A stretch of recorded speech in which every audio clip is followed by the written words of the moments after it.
Hyderabad city police task force Jubilee మరియు సికందరాబాద్ ఒక special ఆపరేషన్లో టోటల్ 11 హెల్త్ డాక్టర్స్ మరియు ఒకటి మెడికల్ షాప్ ఓనర్కి అప్రెంట్ చేశాము.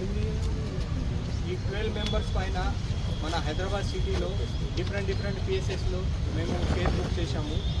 మధురానగర్ పిఎస్లో 2 కేసెస్, జూబ్లీ హిల్స్ పిఎస్లో 1 కేసు, హిల్ నగర్ బోరగొండ ఒకటి కేసు, తర్వాత రామ్ గోపాల్పేట్ దోమల్గూడలో 1 కేసు అండ్ చిల్కల్గూడ అండ్ ఓఎస్సిటీలో 2 టోటల్ 11 కేసెస్ మేము బుక్ చేశాము. ఈ 12 మెంబర్స్కి అప్రెంట్ చేశాము.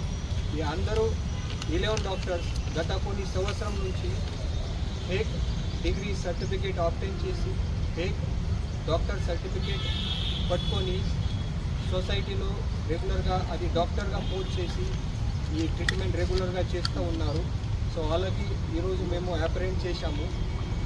ఈ అన్ని క్లినిక్స్ నుంచి మేము కొన్ని ఫేక్ సర్టిఫికేట్స్, డిగ్రీ సర్టిఫికేట్స్, తర్వాత doctor rubber stamps, doctor prescription pads, thousands of injections, thousands of medicines, glucose bottles, తర్వాత BP meter, stethoscopes and other medical equipment seize చేశాము. సో ఈ అందరూ అది ఫాల్స్గా డాక్టర్గా చూపించేసి ఈ రెగ్యులర్గా ఆల్మోస్ట్ 10 to 40 పేషెంట్కి ట్రీట్మెంట్ ఇస్తున్నారు. ఈ all doctors almost 50 to 200 rupees ప్రతి పేషెంట్స్లో ఛార్జ్ చేస్తున్నారు.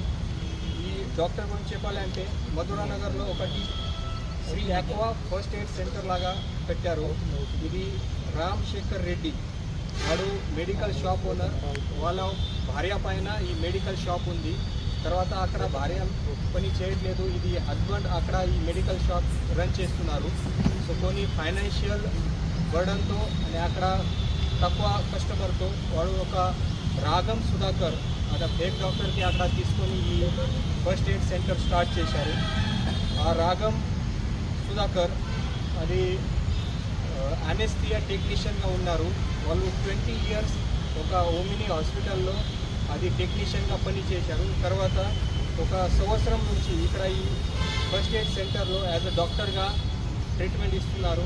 రెగ్యులర్గా 40 to 50 పేషెంట్స్లో వారు ట్రీట్మెంట్ ఇస్తున్నారు. తర్వాత సెకండ్ కేసులో మన మధురానగర్ పిఎస్ కేసులో ఈ మీరోతోటి భారతి, ఈ అమ్మాయి 44 వయస్సు, నేటివ్ ఆఫ్ తుప్రాన్ మేడర్ డిస్ట్రిక్ట్ నుంచి ఉన్నారు. ఈ ఆమె నర్స్ పారామెడిక్ కోర్స్ కంప్లీట్ చేసిన తర్వాత 20 ఇయర్స్ ఈ శ్రీ సాయి హాస్పిటల్ తుప్రాన్లో యాజ్ అ నర్స్గా పనిచేశారు. ఆ తర్వాత లాస్ట్ 4 ఇయర్స్ నుంచి